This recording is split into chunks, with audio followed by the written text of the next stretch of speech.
Bismillahirrahmanirrahim. Assalamualaikum warahmatullahi wabarakatuh. Alhamdulillahi rabbil alamin. Wassalatu wassalamu ala asyrafil anbiya'i wal mursalin.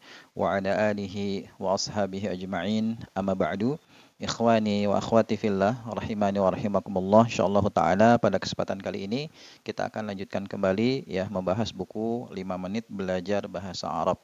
Sebelumnya kita sudah membahas 5 kelompok isim ya. Ada isim IGM, isim ghairu munsharif, ada isim muzakkar, ada isim muannas, ada isim nakirah dan isim ma'rifah. Nah, 5 kelompok isim ini nanti diperlukan ya untuk bekal menyusun kalimat sempurna dalam bahasa Arab.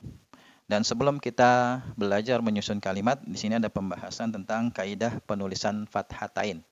Ya, kenapa ini perlu kita bahas? Sebab nanti ya, kalau kita sudah memasukkan isim ke dalam kalimat, kadang ya harokat akhirnya itu harus kita ubah menjadi fathatain. Dan itu nanti ada kaidahnya. Ya, kita langsung baca aja di bukunya halaman 21 ya. Kaidah penulisan fathatain.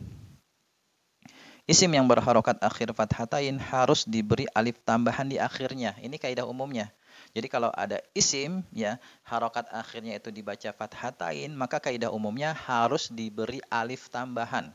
Contoh misalnya Muhammadun kita ubah menjadi fathatain menjadi Muhammadan, itu ada alif tambahannya ya. Qalamun menjadi qalaman dikasih alif tambahan. Juz'un menjadi juz'an, itu juga dikasih alif tambahan. Ini kaidah umumnya. Namun ada pengecualian, ya, kecuali jika isim itu yang pertama berakhiran ta marbutah atau berakhiran hamzah yang sebelumnya alif. Ya, misalnya dia berakhiran ta marbutah madrasatun. Ketika kita ubah menjadi fathatain, ya madrasatan, maka nggak perlu dikasih alif tambahan. Ini pengecualian. Kemudian risalatun menjadi risalatan, nggak perlu dikasih alif tambahan karena berakhiran ta marbutah. Sayyaratun menjadi sayyaratan juga nggak perlu dikasih alif tambahan karena berakhiran ta marbutah. Atau dia berakhiran hamzah yang sebelumnya alif. Ya hamzah tapi dengan catatan sebelumnya alif. Misalnya ma'un menjadi ma'an, nggak perlu dikasih alif tambahan. Kenapa? Karena dia berakhiran hamzah yang sebelumnya alif. Ya maka tidak perlu kita kasih alif tambahan. Samaun menjadi samaan juga sama.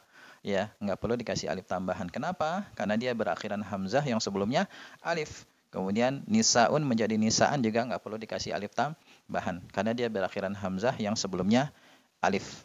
Jadi, ya yang perlu kita ingat adalah isim jika dia berharokat akhir fathatain, kaidah umumnya adalah dikasih alif tambahan. Ya, kayak tadi nih, misalnya oh nggak ada ya, baitun.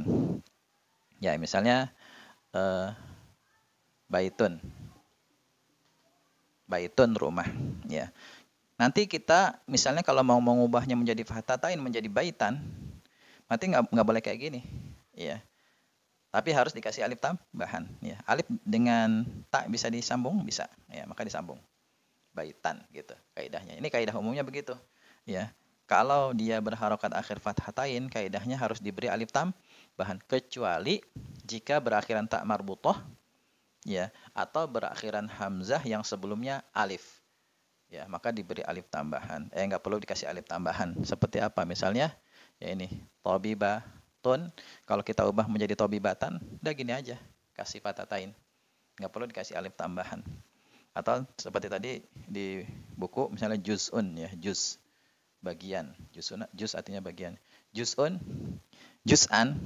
Kalau kita ubah menjadi juz'an, nih berakhiran hamzah tapi sebelumnya bukan alif maka dikasih. Tapi kalau berakhiran hamzah yang sebelumnya alif, misalnya maun, ya maun, ya karena sebelumnya alif, dia berakhiran hamzah tapi sebelumnya alif maka tidak perlu dikasih alif tambahan, ya karena ya alif itu hamzah itu nggak boleh berada di dua alif, gitu ya. Jadi sekali lagi kaidah umum pemberian fathatain adalah ya setiap isim yang berakhiran fathatain harus dikasih alif tambahan kecuali dua keadaan. Pertama, jika dia berakhiran tak marbutah. Kemudian yang kedua, jika dia berakhiran hamzah yang sebelumnya alif.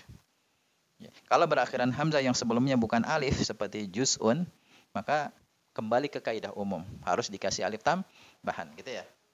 Dan ini penting nih. Ya, sebab nanti kita akan mempelajari posisi-posisi isim yang dia itu nanti harokat akhirnya berupa fathatain. Ya, harap dipahami dengan baik dan supaya antum semakin paham, kerjakan latihannya. Ya, barangkali ini ya materi kita hari ini semoga bermanfaat. Kalau masih ada pertanyaan silahkan ajukan di kolom komentar ya. Barangkali ini saja dari saya. Subhanakallahumma wa bihamdika asyhadu an la ilaha illa anta astaghfiruka wa atubu ilaik. Assalamualaikum warahmatullahi wabarakatuh.